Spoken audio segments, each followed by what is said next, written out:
And good evening and welcome to your view with me on Corporate JJ Tower. This week there's so much bad news, eh? So I thought, no, this whole week, we're going to try our best to talk about the good news, right? South Africa, the good news. And as I was saying there earlier on, a dog does not bark at a stationary bus. How busy is on this bus is standing still. So well done to Panyaza Lesufi and the team to rise to the occasion and try and arrest the situation.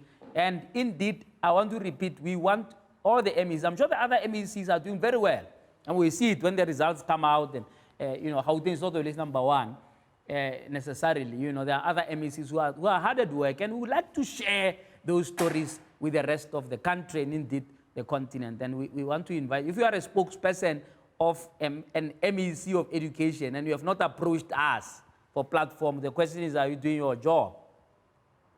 Because those MECs must come here and tell us, how are they gearing up for next year? How are they ensuring that education is accessible across the country? So those are the good news. The fact that parents, right, still care about the future of their children. They are out there on a Sunday queuing to make sure that their children are in grade 1, their children are in grade 8, to make sure that they can receive an education. I think for me, that is the silver lining we need to see, despite there may be whatever glitches there may be. I know glitches is a favorite phrase of government. When something goes on and say, no, there's just a glitch, Whether it's a glitch or not is a different matter, and we won't talk about that today. We're talking about the good news. Just talking about South Africa, the good news. And I think that South Africa's justice system is the good news. We had a Minister of Justice here who seems to be the fellow on top of his game. Seems like a fellow who is ready to roll. A fellow who seems to going to be ready to make a difference. And that's why today we can be able to say, to put a big plaque and say, wanted. Rarab Vicky Momberg, wanted. Because the justice system in this country works. She needs to go to prison. She knows that. Do you think that if she thought that is a system she could just bribe her way out, she would be on the run? She's on the run, she's wanted because she knows that the justice system made sure she spent some time in prison. I prison. I'm going to spend 2 years more at no, I'm going to be on the run. She's wanted, a racist on the prowl. We put in the photo up there. If you see her, please report her to the police. We don't know whether she's armed. We don't know whether she's dangerous. We just know that she's a racist on the prowl who must serve some time. Right? The Springbok, I forgot the Springbok's name, Useben or someone. Eben, yeah. Esebeth, Eben Esebeth. As he lands, he's wanted. The Human Rights Commission wants him to come and answer what he did out there. Never mentioned World Cup if I was having human rights. Never mentioned World Cup if it, but the helps ne fit after right. The Fedize anutaku anu pauto araba. Because the justice system is South Africa's good news. Nobody is above the law. You may be a minister. The police will call you and question you. You may be a rugby hero. You may just have won the cup. Because we are all equal before the law. The justice system has drawn the line in the sand. Hey! Otherwise, netawa matata. Netawa matata. Ubone to claim a PhD and then put the lives of citizens who are riding trains in danger. The court says, apatele, 5.3 million rand apatele. That is the good news. That at somewhere there is the clearing of the mist about lack of consequence. I know it's in the snail's pace. You say the justice in this country is at the snail's pace, but it's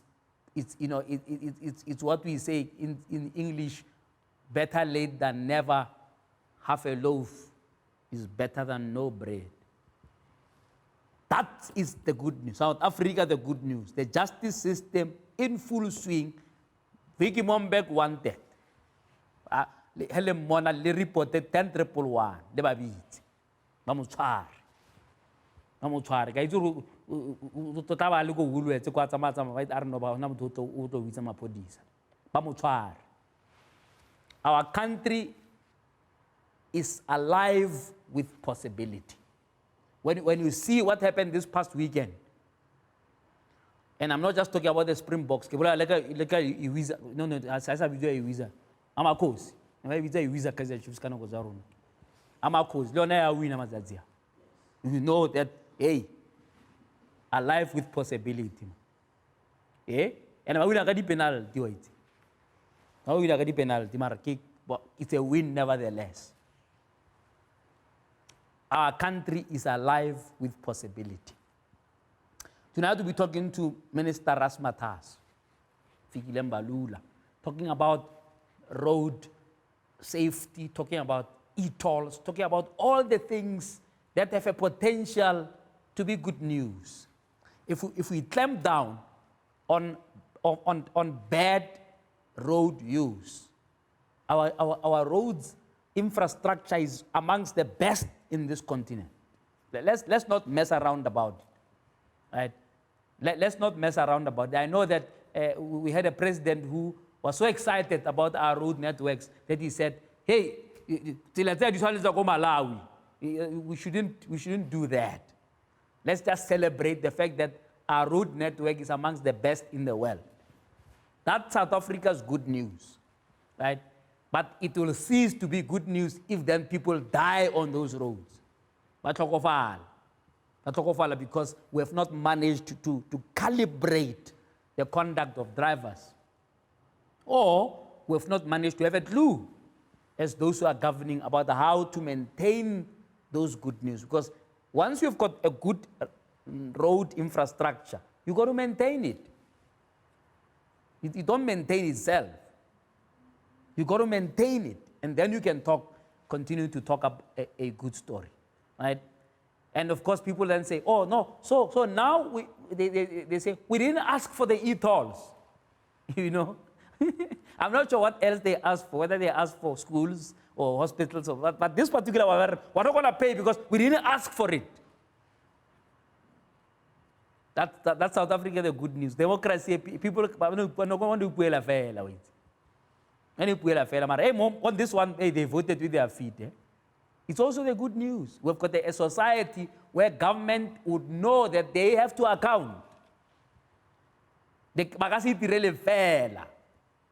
they will have a case study of e-tolls as their continued living example.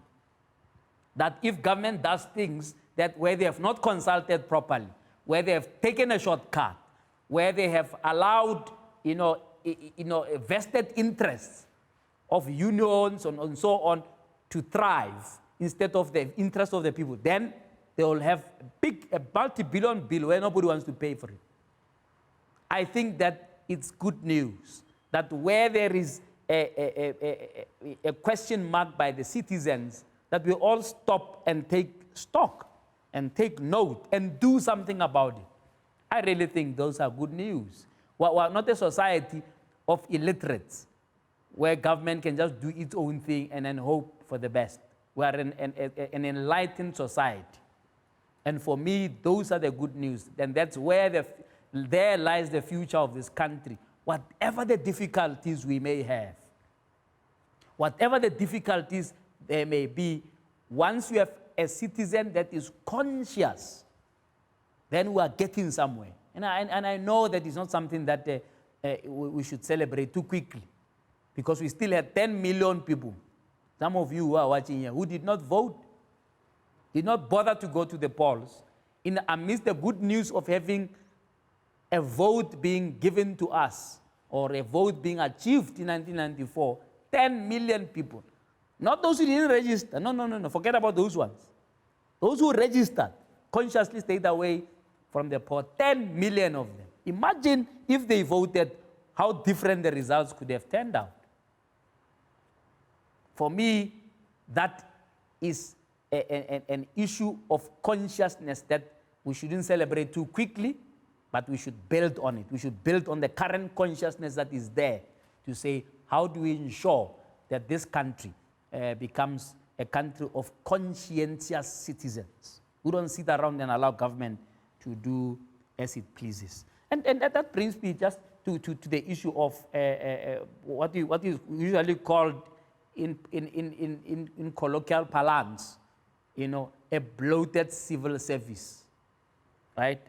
And today the unions coming out to say they want the government to accept or to confess that they did wrong in messing up the economy. And once they've done that, then they can start talking. I'm not sure where the PSA is aligned, but let's talk about COSATU. COSATU, can you believe COSATU? Can you believe COSATU coming out and saying, with a straight face, that COSATU coming out with a straight face saying, oh, by the way, we're not part of the mess, or we're not part of messing up the economy. I'm told I've run out of time. We'll talk about that tomorrow, but it's funny, It's very funny because COSATU is part of the alliance, right? And they have always known of the terrible economic policies that are on the table for years. In fact, they're the ones who are clinging onto the alliance more than all the alliance partners. Today, but no, as a Runa, we are washing our hands. It's got nothing to do with us. COSATU, by Magat. But no, economy is not messed up by us. Ronar batufela es COSATU. Ronar batufela. I'll talk about that at some point. Fikile Mbalula on his way here. We're going to take a break. And after the break, we open your lines if you want to already throw forward to that conversation. If you want to, of course, raise questions for the minister, but we'll talk a little bit about that. You can, the number on your screen, you can call us for that conversation with Minister Fikile Mbalula. You can also send us your WhatsApps throughout the evening. We'll also be taking your tweets on hashtag YourView on 405. You can tweet us at JJ Tabane at Newsroom 405. That's our show tonight. We talked to Minister Fikile Mbalula, spending the whole evening with him, and then our roundtable tonight, we talk about sports transformation. Yesterday, we had Benjamin Lushuru as well as Robert Marawa kicking off that conversation about sports transformation. Do you think, right, that the whole issue of the unity or sports as a unifier is a myth or not? And do you think that it is sometimes an excuse not to transform or maybe we are too hard on ourselves? Do you think that if you look at the Springbok team now as opposed to the one in 2007, the one in 1995, there's a difference, there's a marked, visible difference of actually black people being part of that squad, not because they are quotas or numbers, but because they're actually excellent rugby players. Well, let's take a break now.